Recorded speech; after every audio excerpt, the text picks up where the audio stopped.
The National Broadcasting Company presents The Adventures of Sam Spade, Detective.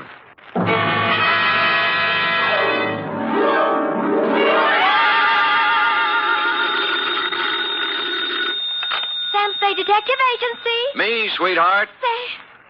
Oh, Sam. Now, take it easy. The papers are on the street. I saw them. So did I. There'll be some red-faced editors ducking behind their green eye shades tomorrow. What do you mean, Sam? You don't print up the score until the returns are all in, F. This applies to presidential elections, boxing matches, and executions at San Quentin Prison. Sam, you mean Willie? I mean Willie. Batten down the hatches and turn over your foam rubber cushion, Wonder Girl, for even now I'm homeward bound with a stride-by-stride account of a 12-hour marathon, which I shall call, for obvious reasons, the Hail and Farewell Caper.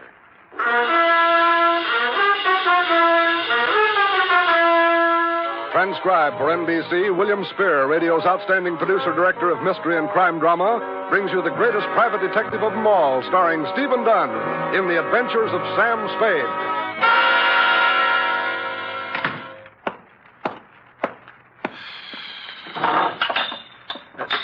I've been robbed. Effie? Sam? Brought in here this minute. Oh, yes, sir. Have I done something? That's what I was about to ask. Have you been sticking your delightful, freckle-covered, upturned little nose into my schnapps bottle? Well, answer me, girl. Sam, you know I don't do... All right, then, who? Well, the nervous little man who was here did open the drawer to find a pencil and paper and leave a note. Okay, you're clear. Oh, Sam, what about the little man? A good and leading question, F. Shall we attempt an answer? Oh, I'm at the ready, Sam. Shoot. Date, fill it in. To Justice Edward Benjamin, State Supreme Court, from Samuel Spade, license number 137596. Subject, the Hail and Farewell Caper. Dear Justice Benjamin, my relationship with the spindly little man goes clear back to a week ago, Thursday, possibly even before that. But that was the day I first noticed him. I remember it was Thursday because I was having corned beef and cabbage at Schroeder's. With him, it was a glass of water at the next table. He was paying little mind to the menu, having decided to spend the lunch hour staring at me. A couple of times, he put down his glass of water and pushed back his chair as if he were going to come over and talk. But he changed his mind. I put away the corned beef and cabbage and was halfway past the pie when he finally did it. Excuse me, sir. Hello? You, sir, are Mr. Spade? I am. The detective, Sam Spade, detective agent? At your service, sir. Now, what can I... You see, do you have a match? I gave him a match, and he thanked me and went out. On Friday, I saw him in Ben's grotto over a plate of wrecked sole. We got just about as far, then he returned the match he owed me.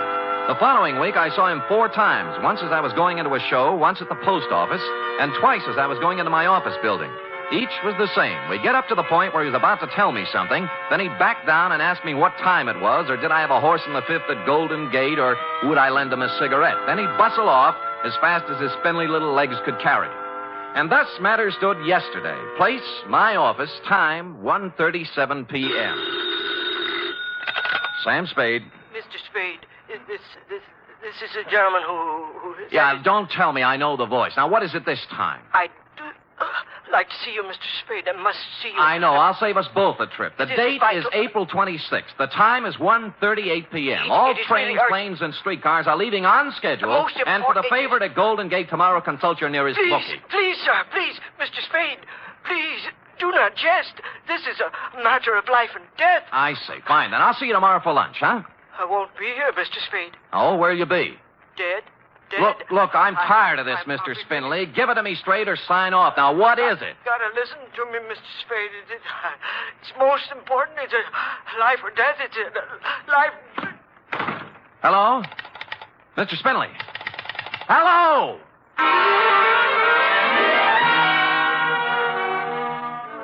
It almost seemed as if he were in earnest this time, so I didn't hang up. I hustled down the hall to the next office, found another phone, and sweet-talked the supervisor into tracing down Mr. Spindley. It was a pay booth in a drugstore opposite the Park Emergency Hospital. The clerk in the drugstore was just getting over it when I punched in. Spindley had collapsed in the booth and had been hauled across the street to the hospital. On the bed there. Oh, thanks, Doctor. Life and death, Mr. Spade. Terrible. You've got to stop it. It's murder. He's been Legal muttering murder. like that ever since we brought him I know, in. Jim. Yeah, hop, huh? I know. The legal kind.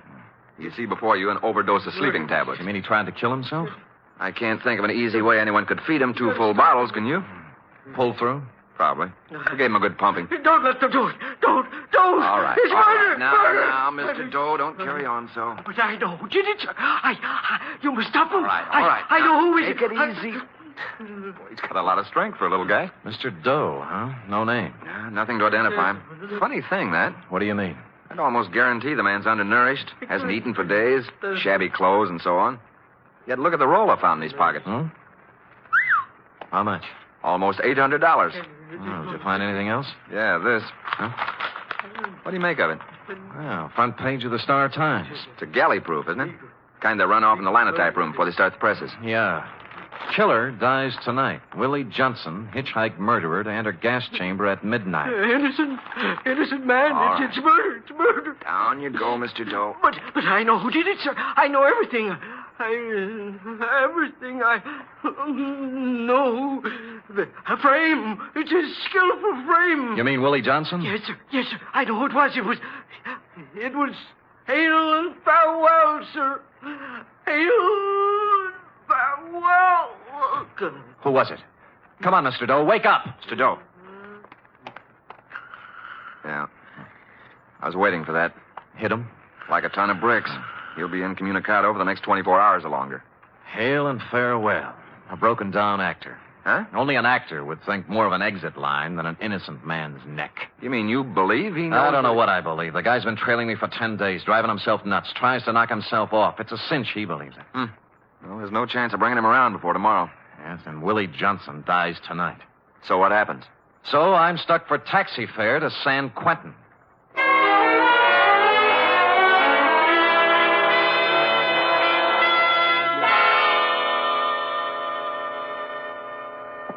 Believe in him? Believe in Willie Johnson? Yeah, I know you're his lawyer, Mr. Grayson. but I'm his lawyer because I volunteered to serve you, Mr. Spade. I've been in the law a long, long time. I've defended a lot of phonies. Sometimes you've got to if you want to eat. They all sing the same song. I was framed. Oh, I know all 89 verses. But Willie... Yeah? Willie's song is different. Because Willie Johnson's an innocent man. Willie was framed. 4 appeals. 4 appeals, 4 stays. And we've had our last one. It's folded up now, Spade. I'm going to take the walk with him at midnight. So do something for me, will you? Sure. When you walk into a cell, remember you're talking to a man who's going to die in less than 8 hours. We're trying to build his spirit up so he can go out with the colors flying, you know? Yeah. Don't give him a lot of false hope, Spade. Because there isn't any.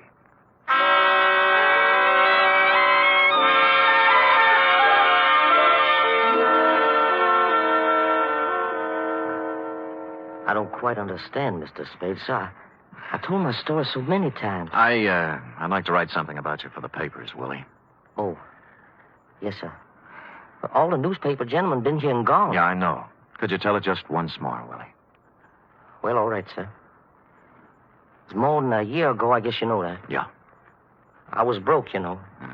Things hadn't been going so well, sir. I was down to my last 2 bits that night. I walked into Sherry Dugan's. That's the bar on the waterfront, huh? Yes, sir. I got to talking with a fella sitting at the bar there. He bought me beer. Who was he? I never did find his name. I ain't seen him since that night. If I could find him, I don't reckon I'd be where I am, sir. Oh. He had a paper with him.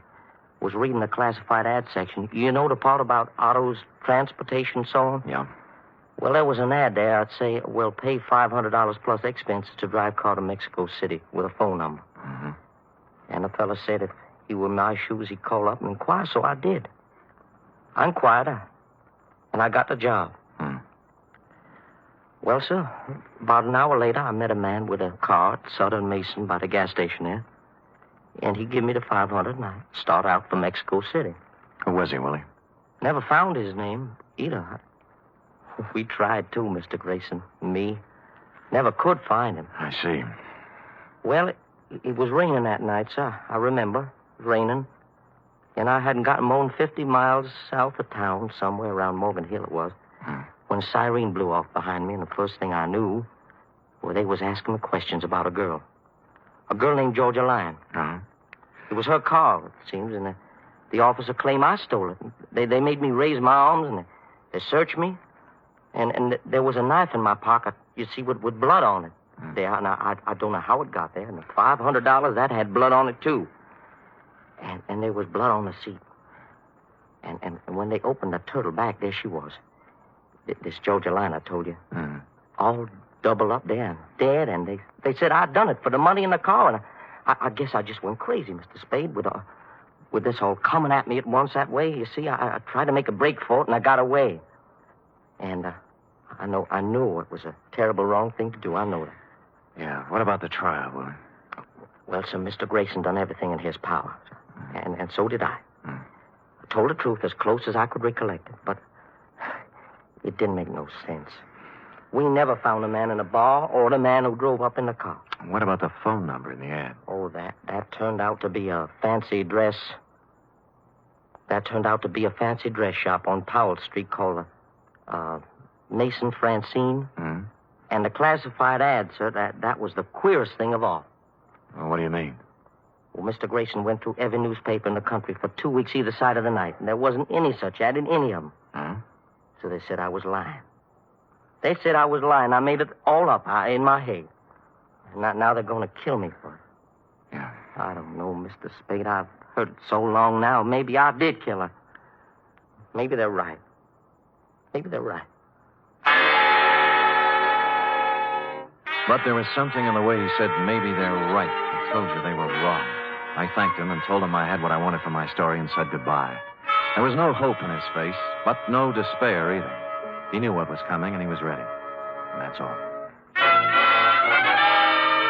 I hit the homeward-bound commuters on the wrong side of the Golden Gate Bridge, so it was almost 7 when I checked in at Sherry Dugan's bar on the waterfront. A girl was sitting 3 stools down from me, a class-type dame in a black file suit from Magnum's, and a hat that must have set some good-time Charlie back $50. That's the kind of a dame you'd expect to be sitting in Sherry Dugan's, least of all as drunk as she was. Well, here you are, Jack. 60 cents. Thank you. Wait a minute. Huh? This is a one-man operation, isn't it? Yes, why? Well, then you'd be Sherry Dugan, huh? No, I bought the joint from Sherry a few months back. Why? Well, I'm doing a story for the papers on Willie Johnson. Tell me, was Sherry here on the big night? Oh, yes. Only Willie Johnson wasn't. You could look it up, what Sherry testified. Where is he now? Oh, South America. And there he'll stay. You know why? Why? Sherry has brains. For a man in his shoes, there's no better place right now than South America. Oh? Well, tell me more. He needed a rest the worst way, Sherry did, after all he'd been through. Tending bar can be difficult at times, right, Tim? Oh, yes, indeed. Show me a good bartender, and I'll show you a barn diplomat. And more besides. Yeah. Well, here's to Sherry, wherever he is. Keep running, Sherry, keep running. You know, Sherry's like a dog running away from a can tied to his tail. We all are. Who's we? All of us, the world. Give me another drink, Tim. Oh, now, listen, lady, I don't think I'd Don't better, give you know. me any lip. This is a first-class wake, isn't it? A send-off for Willie, isn't it? Well... Poor. All right. Marilyn, what are you doing here? Oh, just in time, George. Sit down. Come on, we're going home. Take your time, George. 2 of the members present. 1 more. We'll have a quorum. Pour him a drink, Tim. You want me to carry you out of here? Might be fun. Where's Daddy? Pacing the floor. Now, come on. You know something, George. You've got a can tied to your tail, too. No use running, George. Oh, you're out of your head. Whatever made you come here? Kind of appropriate, don't you think? Special night tonight. Black dress. See, all fixings. Gonna have us awake. Not here we aren't. Are you coming? Nope. All right. Where we go? Going home. Bye, Timmy. And you, whoever you Hey, wait a minute. How about... Hold it. Oh, How much does she owe you? that's $3.45. Here. It's worth it. Now tell me, who is she? Oh, it's a model. Some dress shop uptown. Oh? Like the Maison Francine, for instance? Yeah. How'd you know? Just a hunch. What's her name? Oh, Marilyn Hale. Her old man runs the Star Times, you know, the publisher. Yeah. The guy is his partner, George Farewell. You must have heard of the firm Hale and Farewell. I had, but it was a slightly different reading from the one Mr. Spindley gave me at the hospital. I looked at my watch. Willie was 4.5 hours from the end of the line when I took off for the press room at the Star-Times.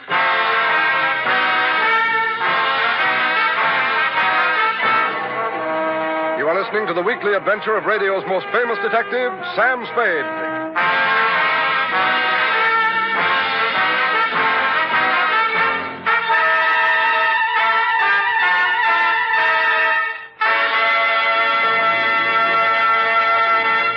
Three chimes mean good times on NBC. There's fun and music for you tomorrow evening with the Dennis Day Show. There'll be songs by Dennis and another typical tangled comedy situation, the kind of hilarious mix-up that could happen only to Dennis Day.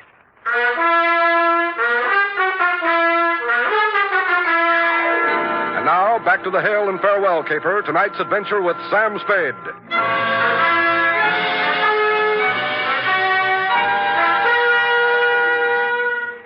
Time 8:11. I got out of the elevator in the basement of the Star-Times building on Mission Street and started looking for the press room foreman, somebody named Joe Fortescue. I finally found his feet sticking out from under a sick linotype, hauled him out, and tried to make him understand what I wanted. Yeah, I know who you mean. I know, a little bandy-legged guy. Can't hear you. I say, he's a little bandy-legged guy. Yeah, that's the guy. Hello, what about him? Come on. Go ahead, you first. Now, who is he? Charlie Forrest, he's nuts. I know, but that's not what I care. Been off his rocker for a year. Look, you see that picture on the wall over your head? Yeah. That's Mr. Hale, the Iron Fist. Oh. Won't tolerate no inefficiency, you understand? But this screwball, this Charlie Forrest, I personally canned him twice, and both times Iron Fist sends it back to me. Yeah. So it don't make no never mind to me, brother. Leave him come to work, Stewed, all the time. Leave him lay off for 2 straight weeks like this time.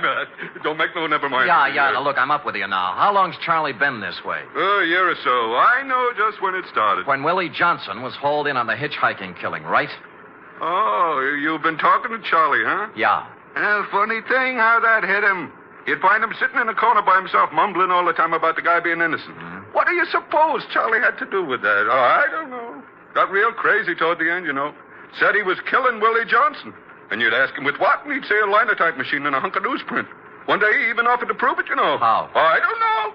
He said he had proof. He said he had the evidence that would save Willie's neck, hid in his room.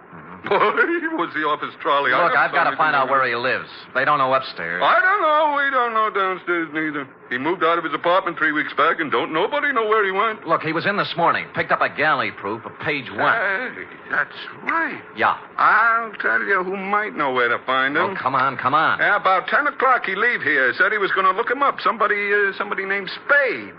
Thanks. Sam Spade. He's a detective. That remains to be seen.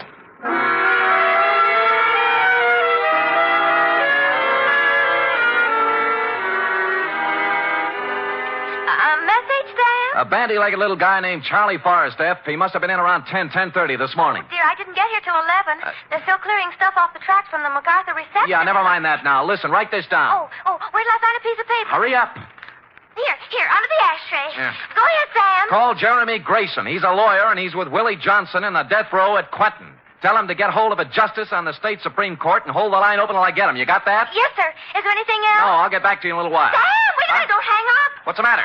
This paper I'm writing on under the ashtray. It's a note. Well, go ahead. Mr. Spade, please contact me at once. Charles W. Forrest, Bellflower Hotel, 338 Stockton Street. It took 20 more minutes to cross town and 10 on top of that to convince the clerk at the Bellflower I had a right to the key to Charlie's room, which I had not. I tossed the room from the light fixture to the floorboards, covered everything from the window shades to the bathroom plumbing. Result, 1 batch of dirty laundry, 6 soggy cigarettes, and 2 empty bottles of sleeping pills. I was on my way out when I remembered one more thing. It wasn't an accident like in the movies. It was on purpose. I unscrewed the tops of the iron bedposts. Inside number 3, I found it. There was a payphone at the end of the dark hallway. Sam, I warned you about this. We've had 4 stays. They won't come through with the 5th. I've got a fair hold card, Grayson. Did you get the judge? Yeah, Benjamin, State Supreme Court. What'd he say? What I knew he'd say. No evidence, no stay. Tell him I got evidence. It better be good, Sam. It is. A phony newspaper, a copy of the Star-Times for the night of the murder with a special page in the classified section carrying the ad that Willie answered. How does that sound? You've got it now? Yeah. Well, for Pete's sake, hang on to it. I'll get back to the judge. Say, wait a minute. Who's behind it? It's a long story. I'll tell you when I see you. Hang up. When you what? Spade. Spade. Hang up or I'll kill you. Spade. That's it. You can turn around now. Well, Iron Fist. We've met. I've seen your picture, Mr. Hale. It flattered me, no doubt. Give it to me. What? The paper, stupid. I haven't read the funnies. All right, Mr. Spade, if you'd rather.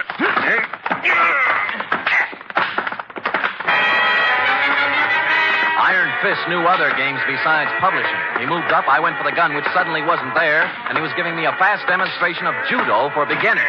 First thing you know, I was sprawled on the floor, and he was looking down at me along the barrel of his .38. I could kill you, I suppose, but why? Why? He backed off toward the window, spread out the paper, and crumbled it up. No. You know what you're doing with that match, Hale? Shut up. You're burning Willie Johnson at the stake. I said shut up.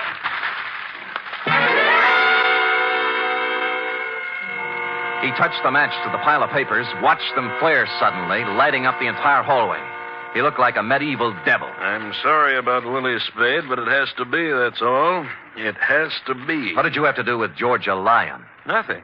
Nothing at all. And her name wasn't Georgia Lyon, really. It was her stage name. No? Her real name was Farewell. Your partner's wife? Why, Spade, didn't you read the testimony at the trial? She was leaving George that night. She'd made a noble decision to walk out of his life and leave him free. For your daughter, huh, Marilyn? That's right. And it was such a tragedy Georgia had to run into Willie Johnson the very night she left. Wasn't it, Spade? Wasn't it? He bent over the fire, watched it die down into a pile of ashes. I was looking at something else. A draft from the stairwell behind me had picked up a glowing scrap and set it down at the foot of a sleazy window curtain behind him. Well, that's it, Spade. The last of Willie Johnson. The last of... I hit him at the knees as the curtain went up in a blinding flash. No judo this time, just an old-fashioned hammerlock. Let me go. Come on, give me that gun. No, the fire. I'll break your arm, Hale. I'll break your arm. There. Well, that's better. Now get up. Get up. Hale, stop. Hale!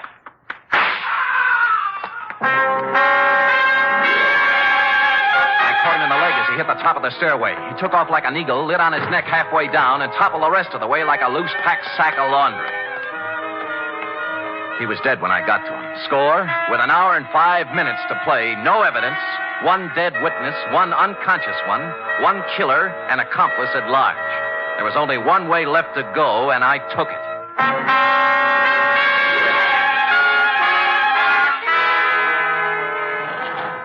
Floor, please. George Farewell's apartment. That's the penthouse. Yeah, is he home? Oh, I don't know what's the matter up there, sir. I think something's wrong, awfully wrong.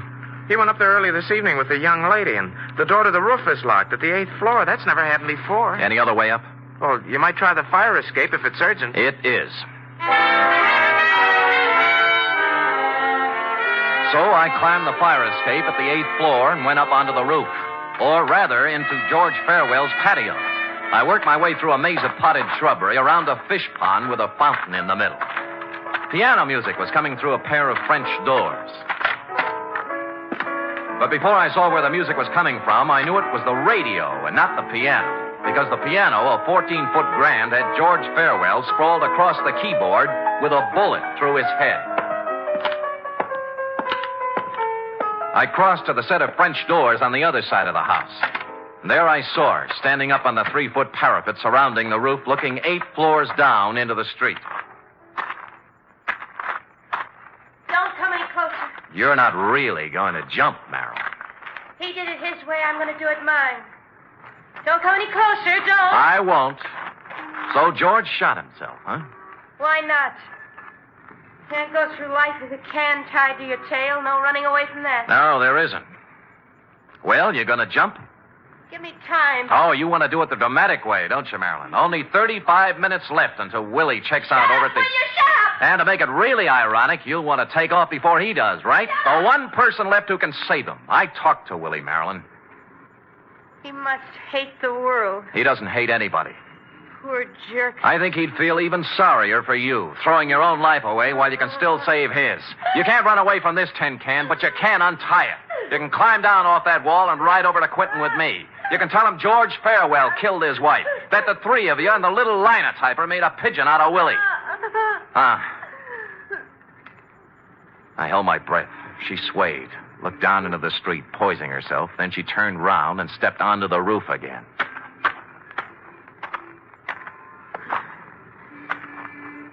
Let's go. Congratulations. Yeah. Only George Farewell didn't stab his wife that night. I did.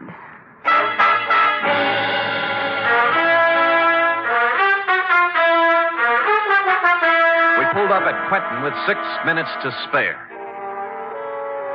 The foregoing Justice Benjamin is submitted in support of the stay of execution granted Willie Johnson and will be set forth in detail in Mr. Grayson's petition for a new trial. Period. End of report. Gee, Willie can say. What can I say? Well, I have one constructive suggestion. I could say you're the greatest, finest, most wonderful... Yes, but you'd only be repeating yourself, Cherry. The proper line at this moment is, I shall have the report ready for you immediately following the next announcement. Right? Scoot.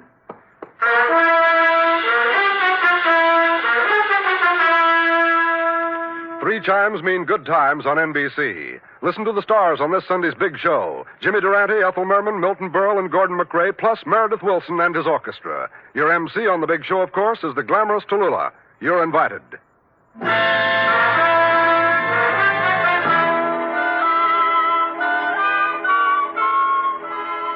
it is, Sam. Sam? Here's the report. Oh, yeah. What are you writing, Sam? Look, how's this? Man of the world, dashing, debonair, cosmopolitan, temporarily at liberty, desires employment. Sounds wonderful. Thank you. What does it mean? All right, we'll drop it down a few notches. Private investigator, accomplished raconteur, will tell troubles to listening public. Nice telephone voice. Contact Sam Spade, 1 East 48th Street, New York. 1 East 48th Street? Yeah, my address during the summer months, Cherub. You got it? 1 East 48th Street, New York City. Oh, maybe a lot of people will write, Sam.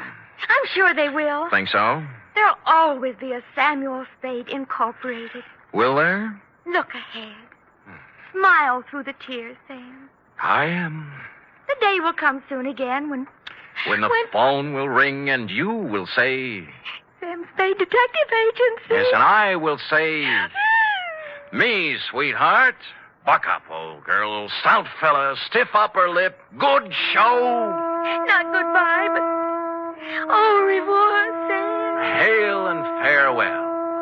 Good night, sweetheart.